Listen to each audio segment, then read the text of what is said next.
What's up, means and mortals? This is Fang from Lords of the Trident, the most metal band on Earth. And at the end of the day, when I like to relax and kick my feet up, I turn on to my favorite podcast, the Brutally Delicious Podcast. Brutally Delicious!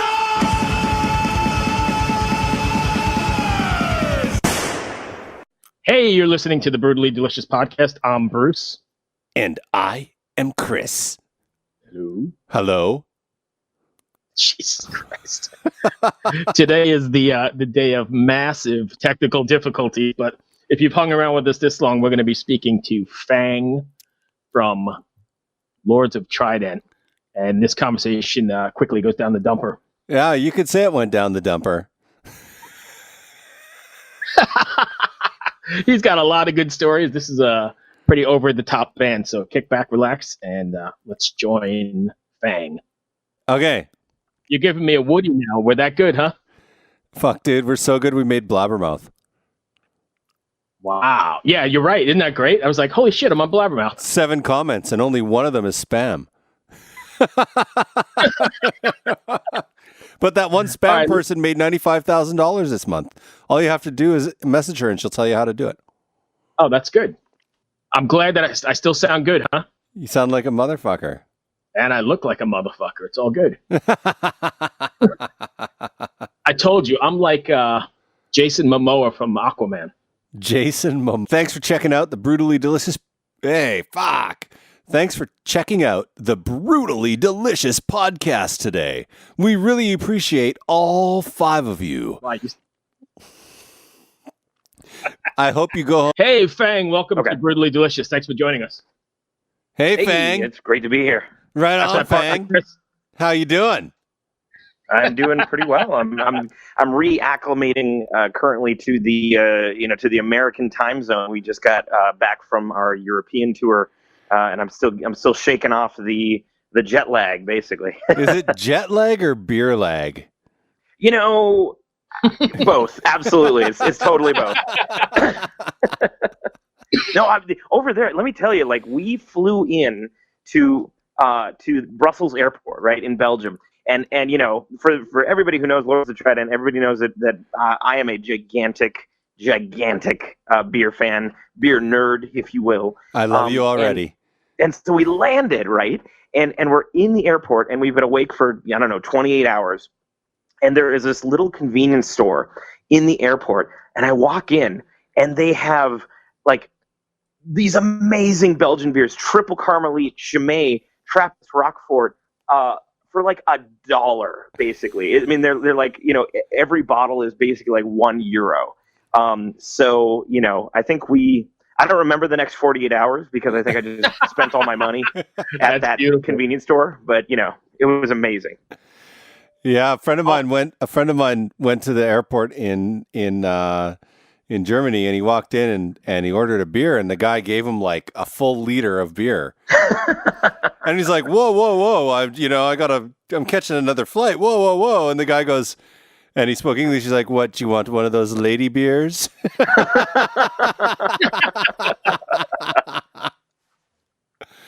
So how did the shows go over there in Europe? Most of the shows we played went really, really well. There was, we had some issues with the scheduling up until last minute, some miscommunications, between our label over there and some of the booking agencies. But honestly, like the shows, most of the shows that we played were absolutely incredible. Milan, down in Italy was just an absolute riot. The place was packed. It was wild, having like a whole crowd in the basement of basically a strip mall in Italy. Being our lyrics back at us. That was absolutely nuts. We also played a really amazing acoustic show in Bremen, in Germany, and we played it actually at a gaming store that set it up for us as sort of a special thing. And it was packed. It was super fun. The people were just loving it. It was really, really fun. We're definitely going to go back. If not for the amazing fans, at least for the cheap and amazing beer. So, how did you end up playing at a gaming store? Well, that was one of those things where, as I said earlier, there was some miscommunication and some issues between us and our label over there, and a lot of the booking that we thought was sort of set in stone ended up not being all that, set in stone. So we ended up with a situation where there was a number of shows on this tour that were, basically TBA about 2 weeks before we were planning on flying over to Europe, which is obviously a situation that no musician wants to find themselves in, because how do you properly advertise? How do you even prep for that, for where you're going to be and where you're going to sleep and all that sort of stuff? So we reached out to our fans on Patreon. We've got a really big, really fanatic following on Patreon, which we're absolutely overjoyed about. And one of our fans over in Germany, his name is Tom. He responded back, and he's like, hey, if you guys are looking for something, I could probably help you set up a show here. Might have to be acoustic. I said, we basically said, like, hey, we'll play electric, we'll play acoustic, we'll do a cappella in your mom's garage. We'll basically do anything, And so he responded, and he's like, oh, I talked to this store owner, and the day that you're looking to, play is like a national holiday. So the store is closed, but we have this gigantic, gaming area in the back of the store. And if we move some tables and we set up some sound and stuff, and we, kind of keep it sort of a private event, we could, invite a whole bunch of people, and we could jam out, and the general public would be none the wiser, and it'd be kind of a fun little acoustic thing. So we ended up doing that, and it was just absolutely hands down the best show on our tour. It was so much fun. And they filmed it. They recorded the whole thing. We actually just posted, just about an hour ago, posted a couple of the songs, full mixed video and audio from the Bremen show up on our Patreon. So, nice. How many people ended up at that show? I think there was something like 30. It was a real small space. It was, it was a gaming room, Right. but we packed them in, and it was basically just elbow to elbow kind of people there. And yeah, it was a really, really cool, intimate show, and a lot of fun. That sounds fun, but also stressful. Like 20 years from now, you'll look back at that and be like, that tour was fucking awesome. But like while you're living it, you're like, fuck, how are we going to get a hotel? Yeah. I think, if anything, I would call this tour sort of a learning experience, Like we went over to Europe. We found out what that was all about. We found out that you need to provide extra clearance for a gigantic, touring van when entering the supermarket parking lot, so that you don't scrape the shit out of the side of it. I mean, we, Nice. learning things. We learn things. So. That's So awesome. I have to ask, because I've asked this a couple times before, but how does it feel, or do you have to prep differently, or how does it feel when you're playing in front of 30 people as opposed to, say, 3,000? Is it a different vibe, or is everybody paid for the show, so it's the same kind of thing? It's at the very nuts and bolts of it, right? It's at the very low level. It is exactly the same, playing for 3,000 and playing for 30. We want to give our goal is to give everybody a really good time, to melt a bunch of faces, to have people lose limbs. I mean, that's the end game, right? Is to make Nice, people go right. like, oh my God, that was the best show ever. Also, I need to find a doctor. That's basically what we're looking for. Right. But there's obviously a way different vibe when you're playing for 30 people than when you're playing for 3,000. I mean, when we were opening for Steel Panther, those crowds were super rowdy and super like just nuts, and there was a lot of them. So you got all of that energy coming back at you really, really heavy, which was kind of kept us going. On the other hand, when you're playing for 30 people, right, you have the ability to be a lot more targeted in like how you perform to people. So like we can actually like, jump out into the crowd, throw the microphone into somebody's face, make specific jokes about the guy in the front row. Like we can do that kind of stuff, and it lands better. We can be, I would say, like a little bit more like like calm and targeted and relatable in those small shows. And the big shows, you got to be big, bombastic, and you got to like reach all the way to the end of the amphitheater, basically, so that people get that energy. So it's playing wise, performing wise, it's similar and different all at the same time. Awesome. I have a strange question for you. Yeah. Have you ever been on stage and looked down and watched somebody like really picking their nose, like just right in there? Oh yeah, all the time. And I always, if somebody is close in the front row and is doing something like not paying attention, I almost seem to have a sixth sense for that. Like I almost laser focus on that person, and I'm like, okay, like somebody's on their phone down in the front row. Like I'm gonna jump down off the stage and I'm gonna booty dance right in front of them and like, make them very conscious about it. Like I believe I've twerked on somebody before for using their phone in the front row. The reason I ask is, like, while I was waiting for Bruce to get his shit together today, I was hey, call me out. Oh, sorry.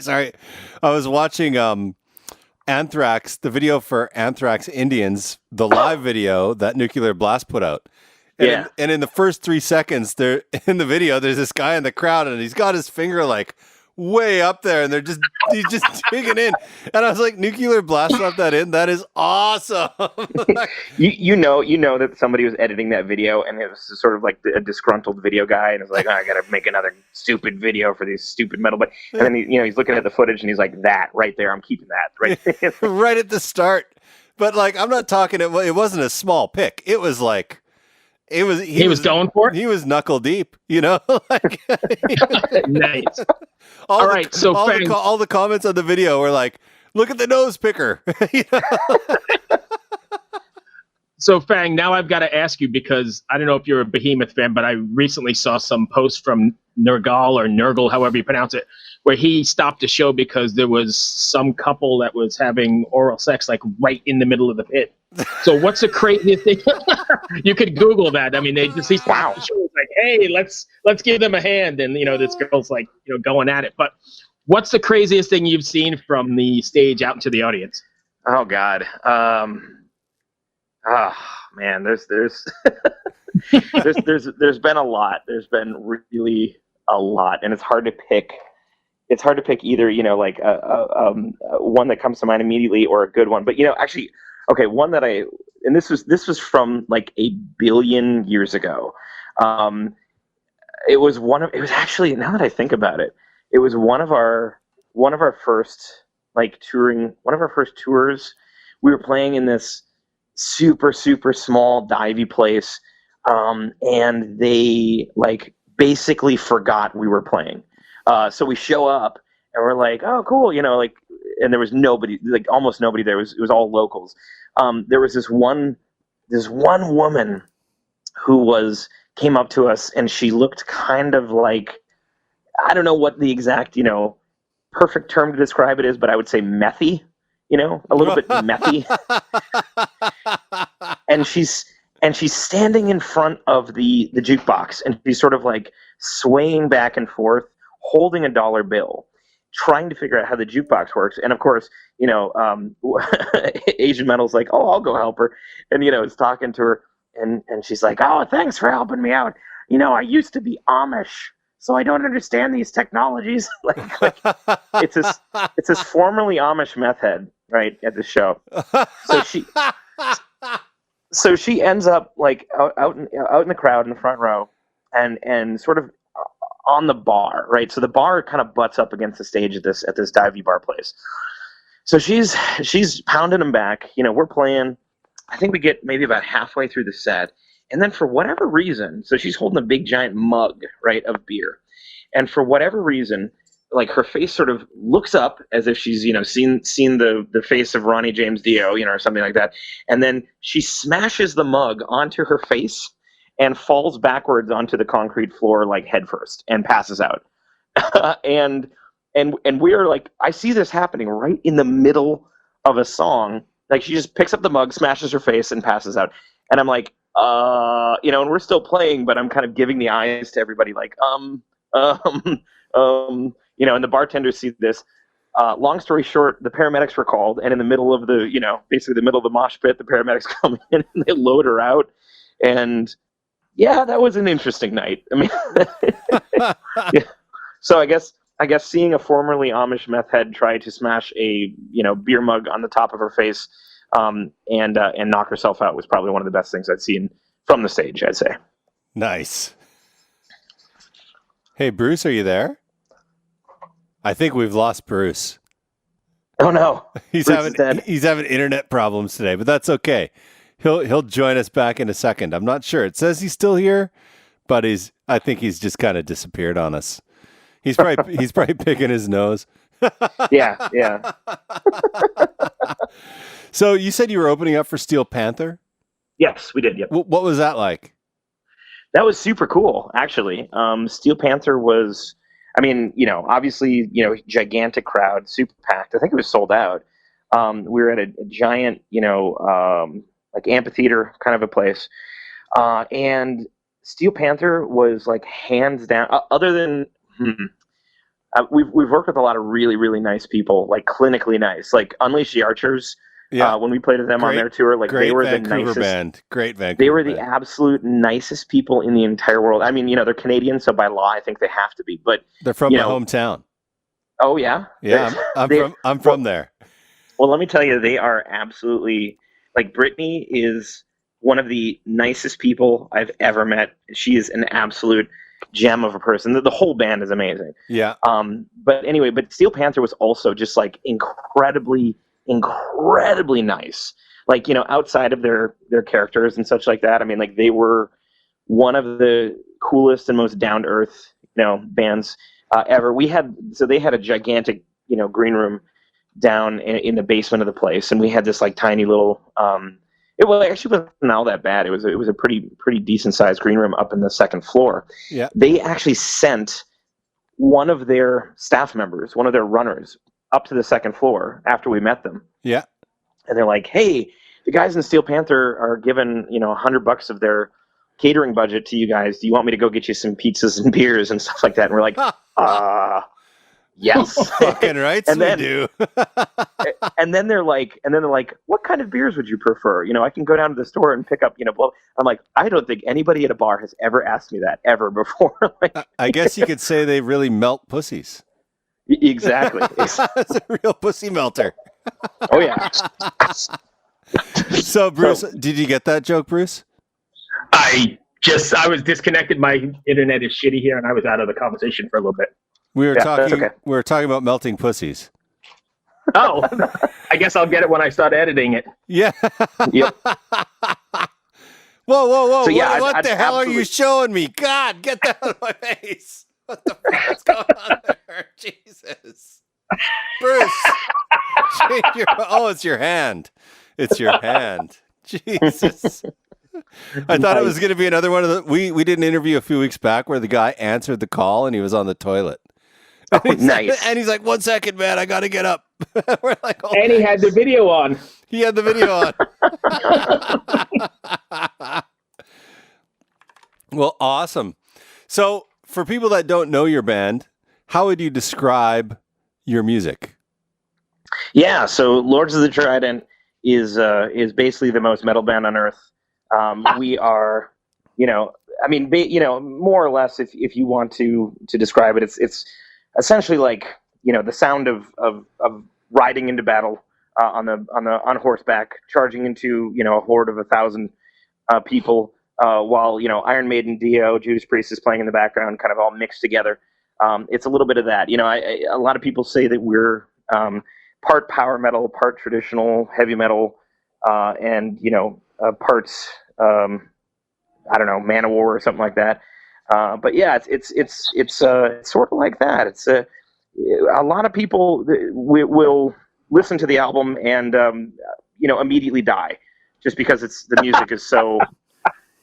It's so forceful, so amazing. We used to have a sticker actually that came on a lot of our albums that we'd recommend putting on a full plate of armor, like the night stuff just before you hit play. Just because we had so many people, die. They banned the first album in like 48 countries because of risk of death and all that sort of stuff. So I mean, like in general, it's pretty awesome music, is what I would say. Awesome. Now, you just kind of you're like. You just described 3 huge new wave of British heavy metal bands. Yeah. So you guys got that kind of vibe going. I'd say so. Yeah. Fucking we try to keep it a little bit more towards the it's hard because like a lot of people say we're power metal and a lot of people say we're more like 80s new wave of traditional heavy or new wave of heavy metal kind of thing. I let people sort of decide what they think we are. I just say we're heavy metal. I just kind of leave it at that. Right on. But yeah, I mean we do definitely appreciate Dio, Maiden, Priests, all the greats, Bruce, your mic's not working, Bruce. There's no fucking microphone going here, Brucey. Poor Bruce. Bruce is having a rough week. I mean, look at the guy's hair. He's just fucked. Such an asshole. I'm only this much of an asshole when he can't respond to me. All right. Bruce, you're still not there. Remember, you have to hit save. You have to hit save.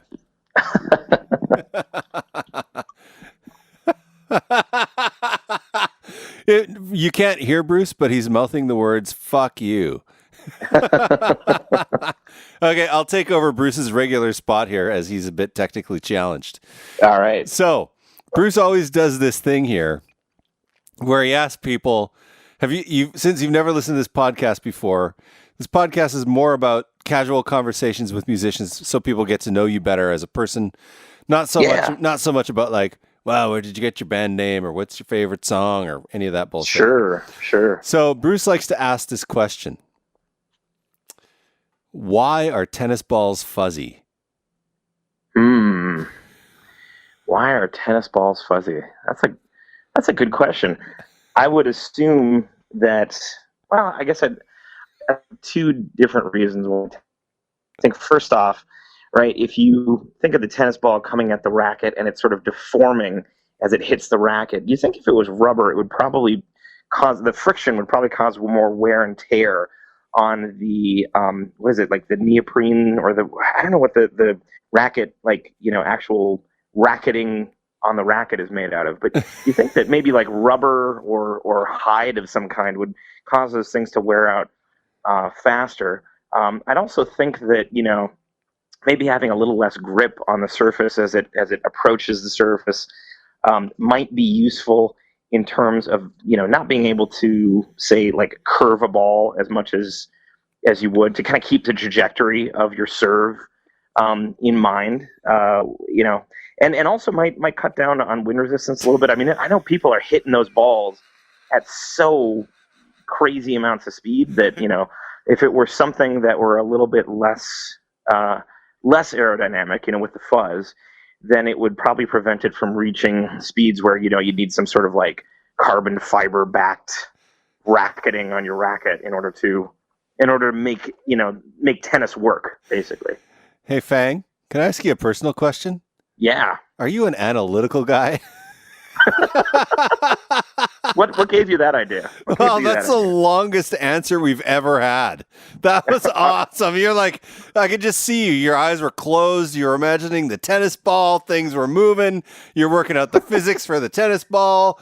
You're thinking about the velocity of the strings. You're just going all over the place. Okay. I'll ask. Hey, Bruce. Hey, I'm back, but I guess I'm using my phone now because my laptop is whacked today for some reason.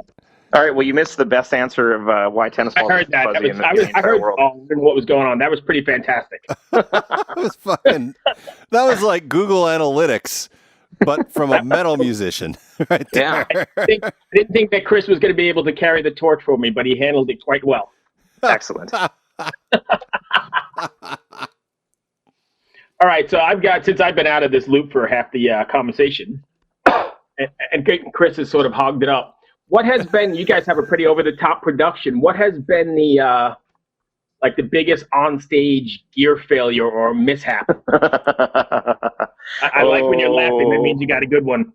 Oh man. Okay. 2-parter, right? So we have this, or I should say, we used to have this gigantic 6.5 foot tall Trident made out of PVC that was an air cannon that would shoot off confetti into the crowd, right? And I built this thing myself, all out of PVC and ball valves and all that sort of stuff. And we would load in to the Trident before every show, shredded up credit card bills and stuff like that, because nobody's stealing your identity on a sticky barroom floor. I can absolutely guarantee it. They're not going to be able to piece together my social security number even when it's shredded up, on this barroom floor. Right. So we'd take right before the show, we'd put, I don't know, like 80, 90 psi of air into these 3-inch PVC legs that it stood on. And I mean, these things were massive. I mean, 3 inches in diameter, 4 foot tall, maybe 4 or 5 feet tall. There was a lot of air in there. A lot. This seems like some serious engineering going on here. Yeah, I like to Google things, basically. So we have so there was two major issues that happened with that giant Trident. The first one was, just for fun, I would like to sort of point it diagonally and kind of ride it, kind of like I was riding a horse, and maybe mouth the words "giddy up" with my as I was riding it. So obviously, if you wedge it incorrectly, you get a lot of pressure going down into the small center point failure right before the ball valve on this giant PVC structure. And one night, maybe it just got a little brittle. I don't know.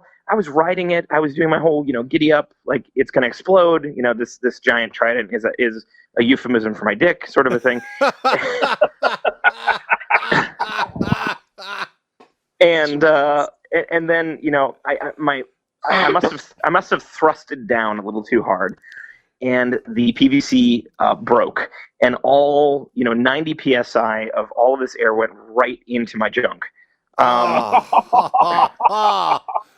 And that's when you go from normal voice to well, it certainly helped with the high head voice for the rest of the night. I will say that. I had to turn around for a few minutes and just sort of give one of those like whoo kind of a thing, Nice. That's beautiful. The second part of this story was, okay, so I fixed it, right? It broke, I fixed it. Actually constructed a whole brand new one. And we'd been using it for, I don't know, maybe 120, 150 shows, no problems. And we were playing this one club, and the club had a drum riser, which is cool. The problem is that the drum riser was not secured to the stage. And so you can kind of see where this is going. I put the Trident fully loaded, fully, pressurized up on the top of the drum riser. And I went off to do other things, probably, set up the merch booth or whatever. We were kind of organized things. We were the second band of the bill, and there was a bunch of people that came out to see us. I mean, the place was packed. And he's our drummer starts testing the kick, thump, thump, thump, thump, for the sound guy. And the sound guy turns the subs on, and it goes boom, boom, boom.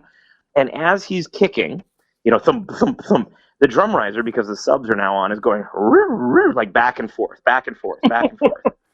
And of course, the fully pressurized, thing made out of PVC is now swaying back and forth, and nobody sees this, And so, maybe 10, 12 kicks in, the thing topples over, lands in the center of the stage, and explodes into shrapnel. Nice.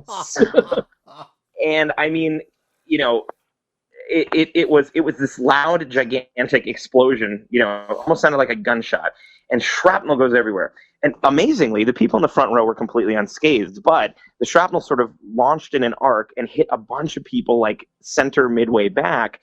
One guy got it like right through the arm. One guy got cut on the neck. One guy got really, really awkward, because we like killing people during our show, not before. And I was worried, because we had been fighting with this club about using pyrotechnics. We've been fighting with this club about using confetti. We've been fighting, and they said, okay, no pyro, but you can use confetti. Okay, fine. And this is after like a chain of 50 emails going back and forth, like, you're ruining our stage show. And then we, proceed to, send shrapnel into the audience right before we play. So luckily, the people that got hit were like those old school kind of metal dudes. And so they're like, oh, whoa, dude, I'm bleeding. Yeah. They just got really excited. Because I was thinking, holy shit, the U.S. is the land of liability. Someone's getting fucking sued here. That's exactly what I thought. Those were my exact thoughts. But, everybody was like super cool about it. Obviously we never use that ever again at that club. At that club.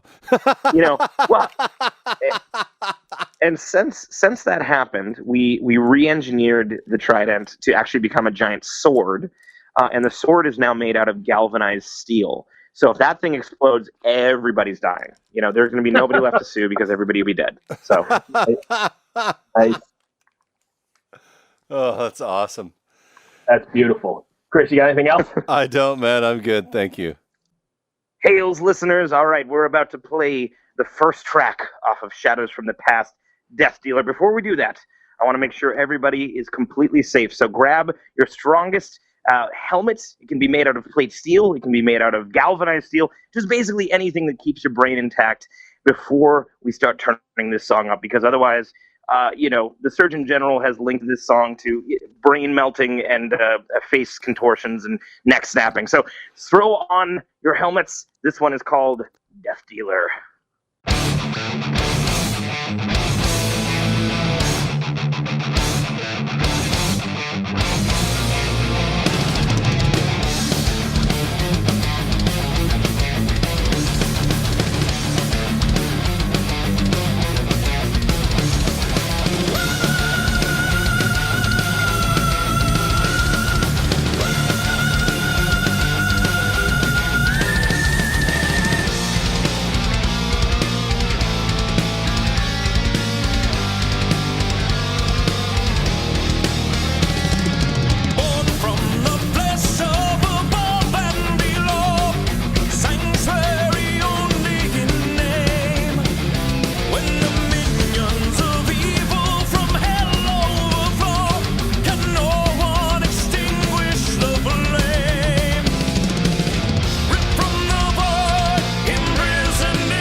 Thanks for checking out the Brutally Delicious. Hey, fuck. Thanks for checking out the Brutally Delicious podcast today. We really appreciate all 5 of you. I hope you go home. You actually have sound a like Jack one of those and Coke and fucking get wasted. You sound like one of those Z100 DJs there for a minute. You want me to do that? I can do that voice for you if you'd like. Yeah, let's do it. What the hell? Okay. We'll add it right in here. Thanks for listening to the Brutally Delicious podcast today. On the drive at 5, we have Bruce bringing you bullshit.